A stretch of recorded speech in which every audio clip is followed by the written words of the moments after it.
মূল হচ্ছে মনটা। আর এর সাথে মিল দিলাম না, একটা মিল আছে, সেটা বুঝিয়ে নাও গিয়ে। মনটা আর ওইটা ঠিক করতে পারলি তুমি সাধু বাবা। ভাব ভঙ্গিতে সাধু হয়। তবে আনন্দ তোমার ধরা থাকবে।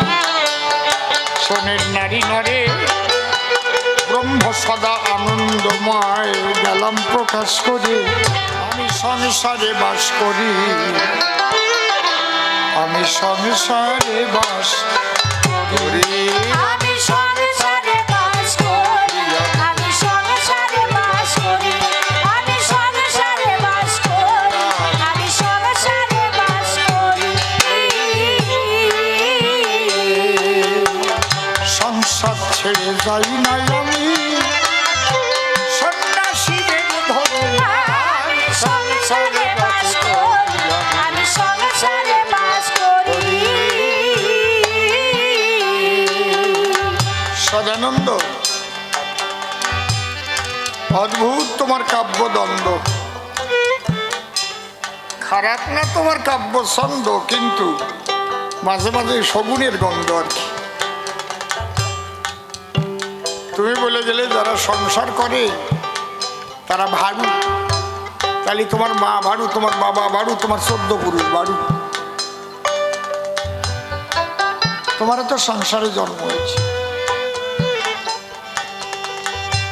আমি যদি তোমাকে প্রশ্ন করে বসি দাঁড়িয়ে সবার পাশাপাশি, তোমার কাছে জবাব আছে?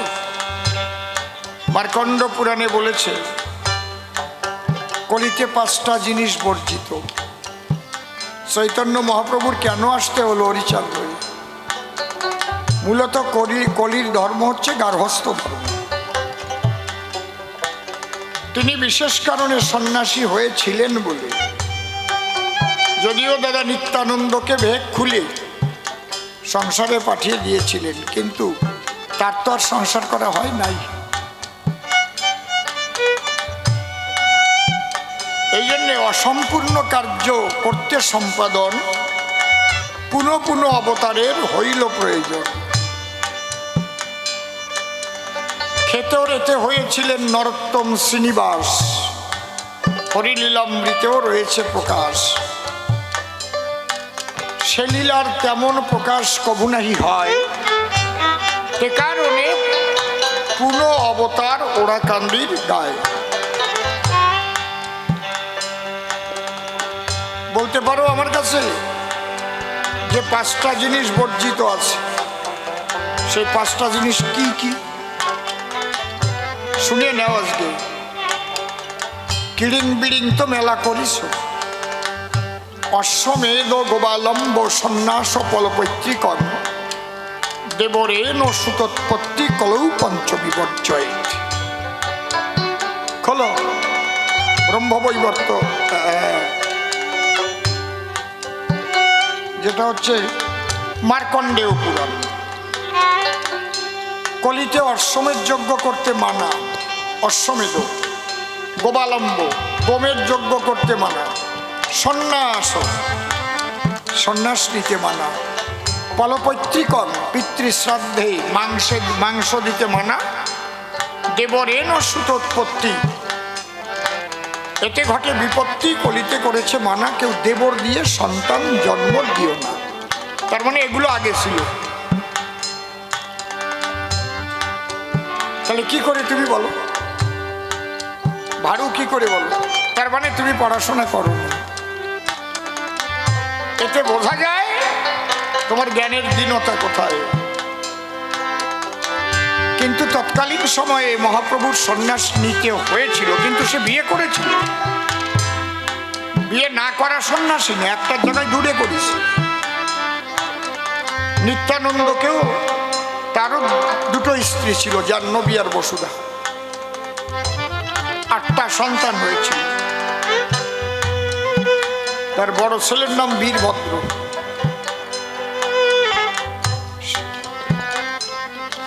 শাস্ত্রে পাওয়া যায় না যে মহাপ্রভু কাউকে বলেছে তুমি সন্ন্যাসী হও। তিনি শুধু 6 জনকে আকর্ষণ করে নিয়েছিলেন লুপ্ত তীর্থ উদ্ধারের জন্য। সেই 6 জনকে কি, যারা 6 গোসাই নামে পরিচিত, শ্রীরূপ সনাতন ভট্ট রঘুনাথ, শ্রীজীব গোপাল ভট্ট দাস রঘুনাথ, এই 6 গোসাই যবে ব্রজে করলেন বাস, রাধা কৃষ্ণ নিত্য লীলা করিলেন প্রকাশ। যারা যারা সন্ন্যাসী হতে গেছে তাদের বাড়ি পাঠিয়ে দিয়েছে। অগ্রদ্বীপের গোবিন্দ ঘোষ, তার ছিল কি দোষ? সন্ন্যাসী হতে যখন যায়, অর্ধেক হরিত কি পরের দিনের জন্য রাখার দায় তাকে দিয়ে দিল বিদায়, বাড়ি যাও, বিয়ে করো, ওখানে বসেই সাধনা হবে। তাহলে কোন বোধে তুমি ভাড়ু বললে? তাহলে নিত্যানন্দ ভাড়ু হয়ে যায়, অদ্বৈত ভাড়ু হয়ে যায়, শিবাস ভাড়ু হয়ে যায়, গদাধর ভাড়ু হয়ে যায়, বলো কি?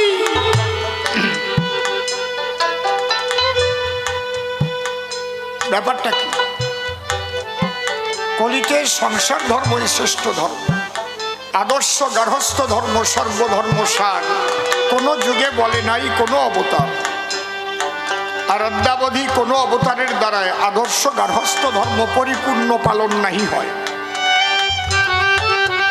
রামচন্দ্র এসেছিলেন, বিয়ে করে রাজা হবেন, বিয়ে করে এলেন ঘরে, কাল হবে রাম রাজা তার আজ অধিবাস, কৈকেয়ীর কুমন্ত্রণায় হলো বনবাস। বনে যেতে হলো লক্ষ্মণ আর সীতাকে সঙ্গে করে। সীতাকে নিয়ে শোনে রামচন্দ্র গেলেন বনে। বিশেষ কারণে হয়েছিল সেই সীতাহরণ। 14টি বছর ধরে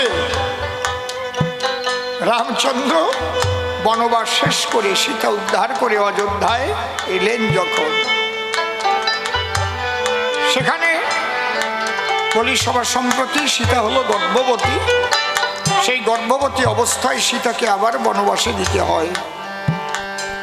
বাল্মীকির তপবনে কেউ ছিল না তার সনে। লক্ষ্মণ কর্তৃক যখন বনে পাঠায়, সীতাকে দিয়ে বনে অশ্বমেধ যজ্ঞের কারণে স্বর্ণ সীতা নির্মাণ করে রাম যজ্ঞে ব্রতী হয়।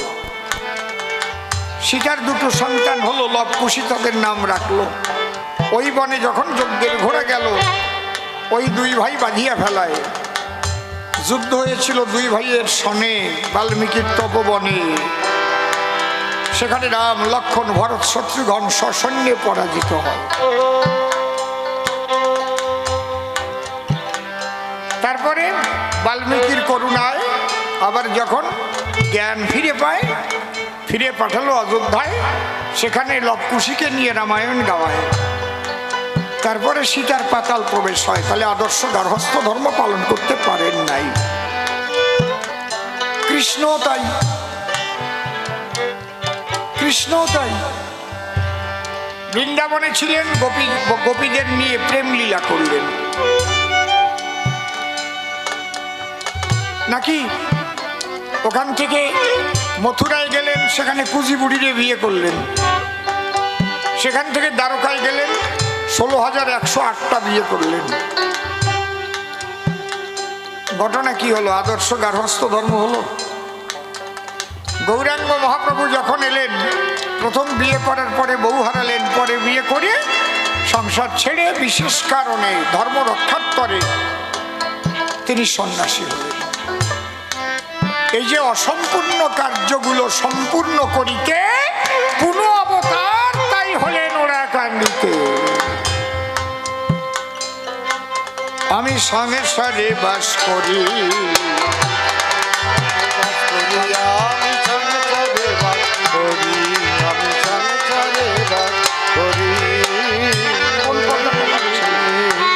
আমি সংসারে বাস করি, সংসারে বাস করি, আমি সংসারে বাস করি, আমি সংসারে বাস করি। কর্ম আমার বড় ধর্ম, এতে আমার সকল মর্ম। কর্ম আমার বড় ধর্ম, এতে আমার সকল মর্ম। বাছাই করা ধর্মাধর্ম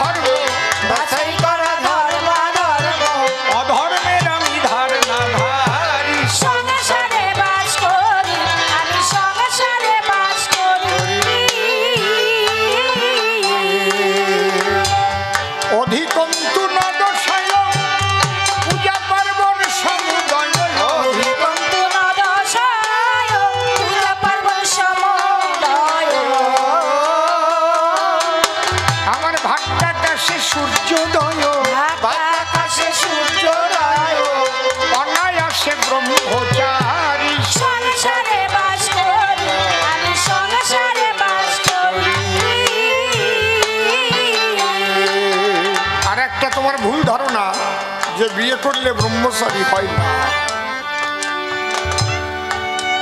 পুরুষ গেলে নারীর ঘরে পিতৃধন ঝরিয়ে পড়ে, তাছাড়া তো আর সন্তান হতে পারে না। এই মানুষ ধান লাগায়, 10 বিঘে জমিতে ধান হয়, 200 মণ ধান পায়, ওখান থেকে 20 ধান রেখে দেয়, রাখে না? সব কি খেয়ে ফেলে? সেই 20 ধানে আবার পরের বছর 200 মণ ফলে।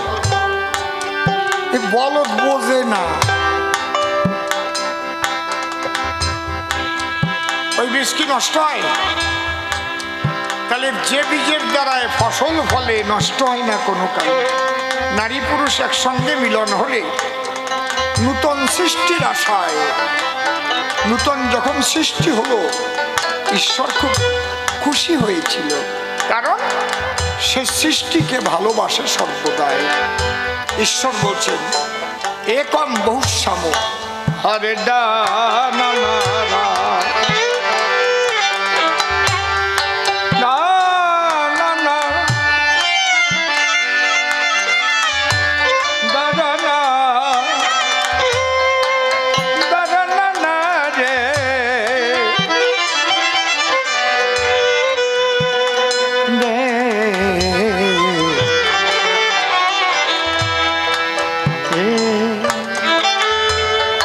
বাজবে।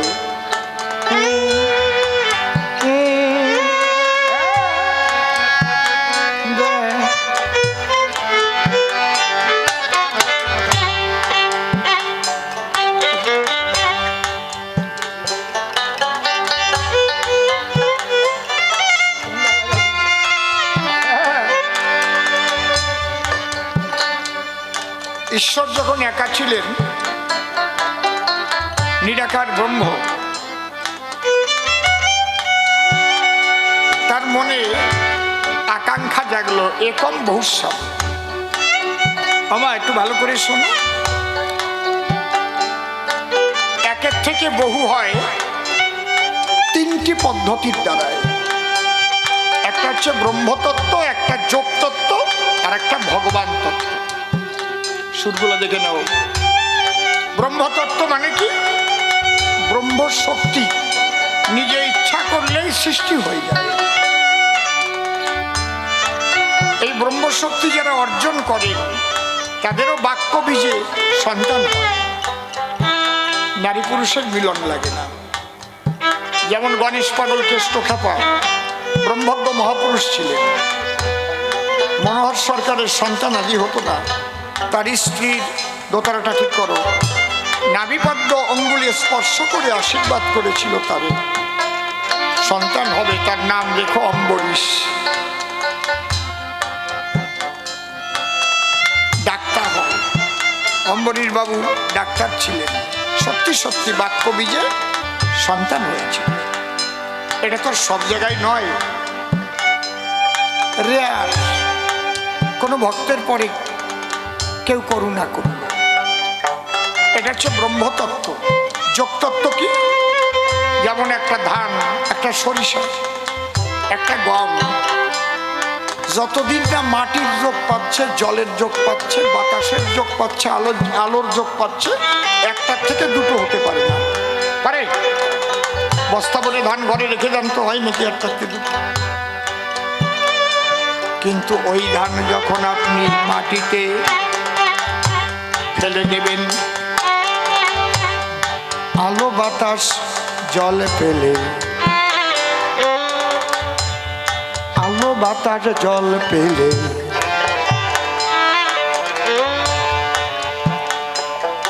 শোনেন নারী নরে, একটা হতে অনেকগুলো তখন ফসল ধরে। একটা সরিষা ফেলেছিলেন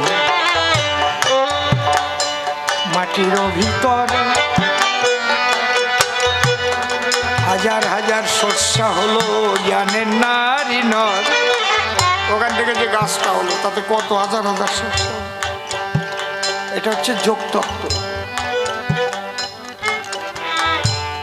আর একটা হচ্ছে ভগবান তত্ত্ব, নারীর ভাগ আর পুরুষের ভাগ। দুইয়ের মিলনেতে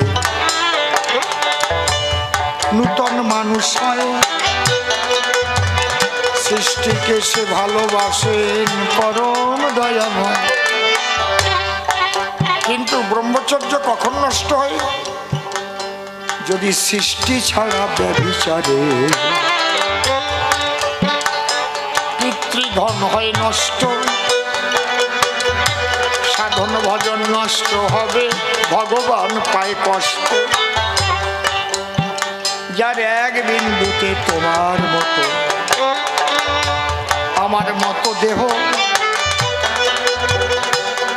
বিন্দু ছাড়া দেহ হয় না, অজানা নয় কেহ। মায়ের চার আর বাবার চার, গুরুর দিয়ে 10, 18 মোকামের তত্ত্বে ভেরে মহারস। মাতৃশক্তি পিতৃশক্তি হইল মিলন, যার দ্বারা মাতৃগর্ভে এ দেহ সৃজন। সেই বিন্দুকে যে যত্ন করে, শোনো নারী নরে, শ্রীহরি প্রেম নয়সে জগের হৃদয় পুরে। আর কামের ঘরে সেই বিন্দুকে যে ধ্বংস করে বারে বারে। আরে যা ভজুক কোনো ভজনে কাম হবে না রে। যখন তুমি বিন্দু রক্ষা করবে, বিন্দু হচ্ছে আনন্দের মূল কেন্দ্র। ব্রহ্ম আনন্দময়, ব্রহ্ম হচ্ছে আনন্দময়। আনন্দ দেবানি খল্লিমানি ভূতানি জায়ন্তে, আনন্দময় ব্রহ্ম। ব্যভিচার না করে শুধু সংসারে থেকে সৃষ্টিকে পালন করে একটু থেকে দেখেন যে কি আনন্দ। সেই ব্রহ্মানন্দ আপনার মধ্যে জাগ্রত হবে, পূর্ণ জ্যোতি থাকবে। যদি অনিয়ম করে বিশেষভাবে শরীরটাকে নষ্ট না করেন, তাহলে সহজে আপনি বুড়ো হবেন না।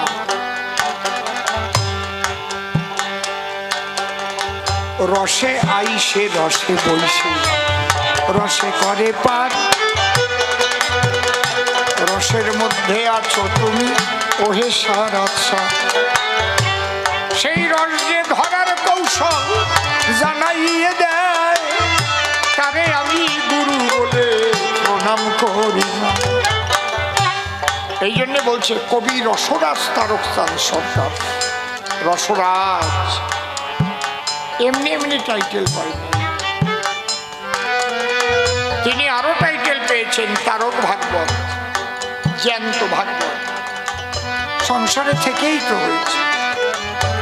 স্বয়ং মা কালী তার মেয়ে হয়ে এসে শাখা পড়েছে, এরা সংসারী। আমার অশ্বিনী কর্তার সংসারী, সবাই সংসারী। গৌরাঙ্গের যত পারিষদ ছিল তারাও সংসারী। আমি সন্ন্যাসীদের নিন্দা করছি না, সন্ন্যাসী হওয়া খুব কঠিন। মহাপ্রভু করেছে মানা, সন্ন্যাসী হয়ে কাষ্ঠের নারী পর্যন্ত দর্শন করতে পারবে না। আমি চৈতন্য চরিতামৃতের প্রমাণ দিচ্ছি। দুর্বার ইন্দ্রিয় করে বিষয় গ্রহণ, দারু নারী হরে জয়ছে মুনিরূপী বন।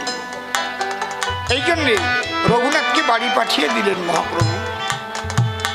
বললেন মর্কট বৈরাগ্য কবু না করিবে, অনাসক্ত হইয়া যথা বিষয় বুঝিবে।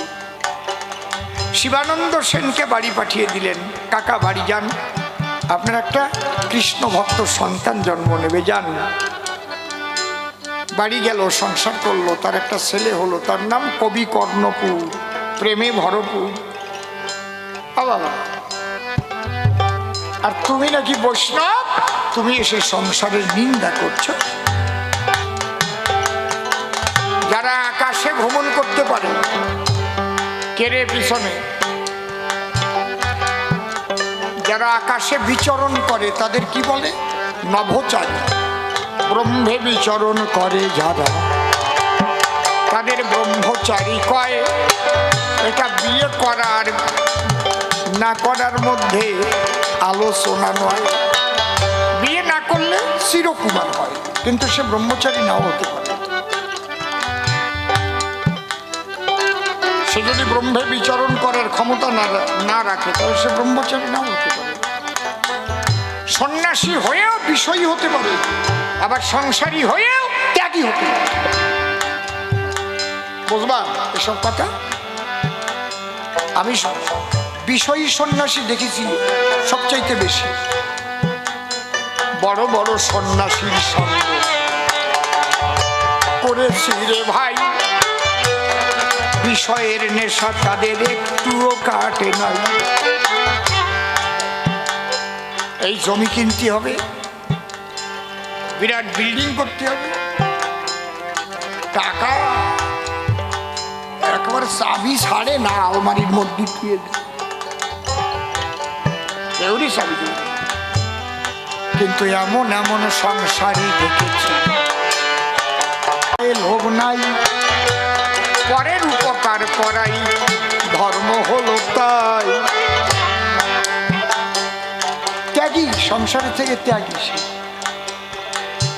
যাহা কিছু করে করিতে জগতের কল্যাণ, সংসারে থাকিয়াও সে সন্ন্যাসীর সমান। মনের ভাবটা কি সেইটা নিয়ে বিচার করো, পোশাক নিয়ে বিচার করতে কইছে কেটা তোমার?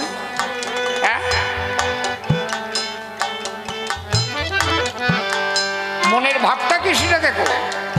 বাবা পাগলার কাছে জিজ্ঞেস করেছি, পাগল কবে কি পুজো টুজো করলি ভালো হয়, একটু তিথি টিথি দেখে কইয়ে দাও। পাগল কয়, শালা যে যখন তোর মন হবে মগ্ন তখনই তোর পূজার লগ্ন। সুপ্রসাদ একজন ভক্ত ছিল, এখনো বেশি আছে, আমার হরিণঘাটা বিধানসভায় বাড়ি।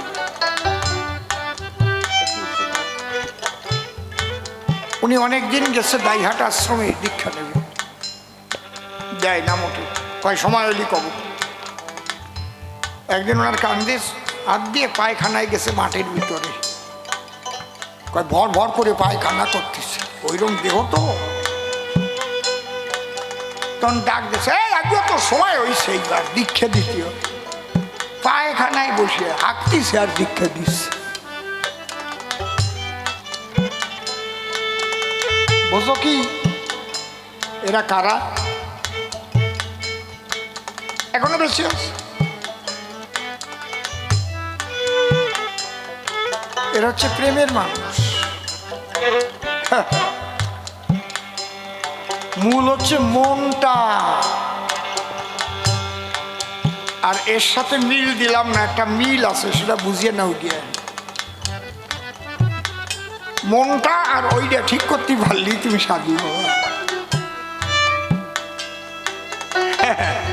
ভাব ভঙ্গিতে সাধু হয়, তবে আনন্দ তোমার ধরা থাকবে। সোনের নারী নরে ব্রহ্ম সদা আনন্দময়, গেলাম প্রকাশ করে। আমার অশ্বিনী গোসাই, তারক গোসাই, পাগলে বিচরণ, সব সময় পরমানন্দে করে বিচরণ। সর্বময় তাকেই দেখে, আলাদা কিছু নয়, প্রেমানন্দে হরি বলে। পরিষ্কার বলে গেলাম, সভ্য সবার ঠাই, রাত 11টার বেশি বাজে দেখিবারে পাই। এইবার তাকে ডেকে নেব, মনে আছে ভাবো, দুজন মিলে আরো কিছু কথা বলে যাব।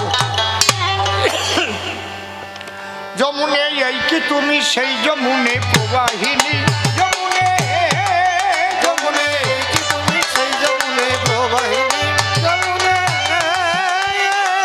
বিশালে তাকে রূপের হাতে বিগত নীলকান্তমণি, যমুনে এই কি তুমি সেই যমুনে প্রবাহিনী, যমুনে।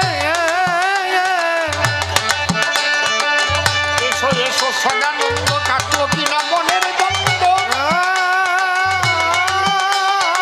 দ্বন্দ্ব গেলে তোমার আমার সঙ্গে হবে প্রেম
নিশান তুলে হরি হরি হরি বলে মায়েরা দাও উলুধ্বনি যমুনে এই কি তুমি সেই যমুনে আমাদের মিলন মিলন গান শোনার পরে মিলনের দক্ষিণা মা দিল আসরে দয়াল ঠাকুর যেন মাকে আমার কৃপা করে তুমি বলো এবার প্রকাশ করে কি বুঝি রে একটু শুনি যমুনে এই কি তুমি সেই যমুনে প্রবাহিনী অন্তরে মোর আছে ভাবই আমি কিন্তু বিয়ে করব, বিয়ে করে সংসার করে মতুয়ায় আমি হব। হৃদয়ে আনন্দ পাবো, কি আনন্দ হবে শুনি। আরে তুমি যখন করবা বিয়া তোমায় এনে দেব ময়না টিয়া না হয় পাবো খুঁজে খুঁজে দোয়েল কিংবা সেই পাপিয়া না হয় চিন্তামণিকে আনিয়া বিয়ে দিতে চাই এখনই যমুনে এই কি তুমি সেই যমুনে প্রবাহিনী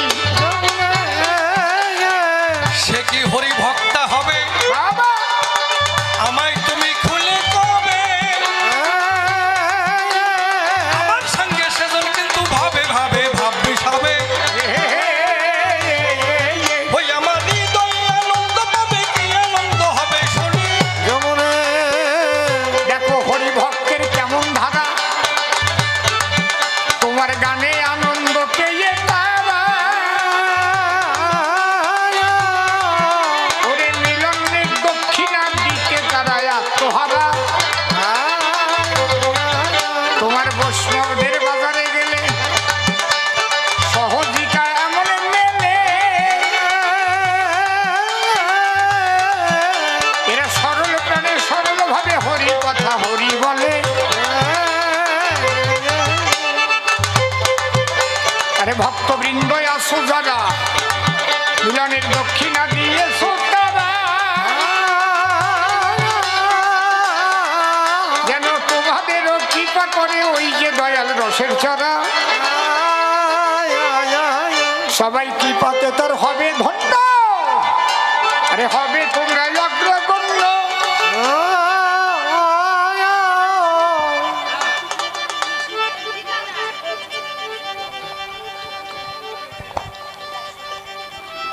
কৌতুক নগর বাড়ি কৌতুক নগর নিশীথ ঠিকাদার তাই তাই আনন্দ দিল পুত্র সন্তান 10 বছর পরে পেয়েছে নাম কি বিমান ঠিকাদার ঠাকুরের কাছে প্রার্থনা করি ঠাকুর তুমি তার দীর্ঘায়ু দিও হরি ভক্তি দিও মানুষের মতো মানুষ করো মা বাবার প্রতি ভক্তি দিও তিনি ভালোবেসে দিলেন টাকা